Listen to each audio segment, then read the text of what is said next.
Hello and welcome back to the course on Tableau. And in today's tutorial, we will discuss how your data should look like when you're importing it into Tableau. Now, we've already touched on this topic briefly before, but I think it'll be a worthwhile exercise for us to discuss this once again and recap on the conclusions that we came up with that time. So to start off with, I'm going to bring up a spreadsheet with some data. So here you have a spreadsheet that might look familiar because we did talk about it previously in the course, but this is a spreadsheet that tells us about unemployment rates or long-term unemployment rates for different months of the years, starting 2005 and so on, with the different genders, so for men and for women, and for the different age groups, so 16 to 19 years old, 20 to 24, and so on. And so this data does look like visually appealing to the human eye, and here we can quickly derive insights. If we need to, we can scroll further along and find the right year that or year and month that we're looking at, and we right away know that the left column is men, the right column is women, and we know how to select the right age group just because they're nicely highlighted here. Also, the spreadsheet has some header information up at the top.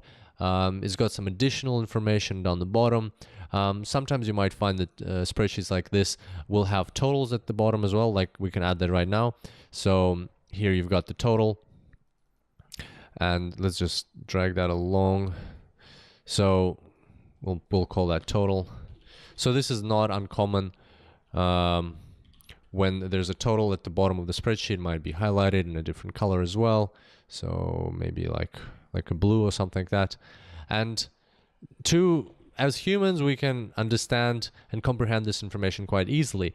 But on the other hand, it's not the best format for machines. So let's have a look at another format that might be that you might be used to. So here is another spreadsheet with the same information, and it's got the age groups, the period, and here the men and women are split into two separate columns. And so for that period, for that age group, you can understand right away what was unemployment for men, what was unemployment for women, and once again, there might be a total here as well.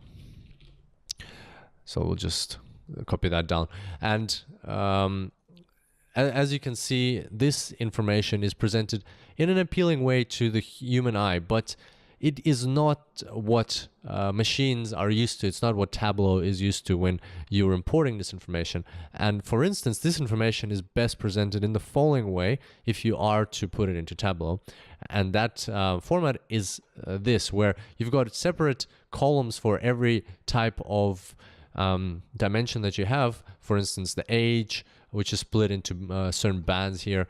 The gender is a separate dimension, and then you've got the period, so period of time, the month that you're looking at, and then finally you've got the measure for which is aggregated at the lowest level of granularity that you have. So when you take the age, the gender, and the period into account, you've got that value over here. So it's basically just columns of data rather than some visually appealing formatted data, which we had here and here. So what you need to make sure when you're importing data into Tableau is that it is formatted as close to this as possible. Ideally, it has to look like this.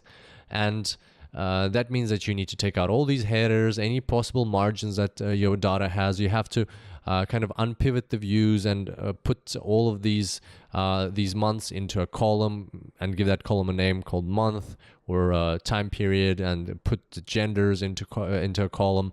Also, you need to get rid of the totals because you don't need the totals in Tableau. You can get them in Tableau if you need them.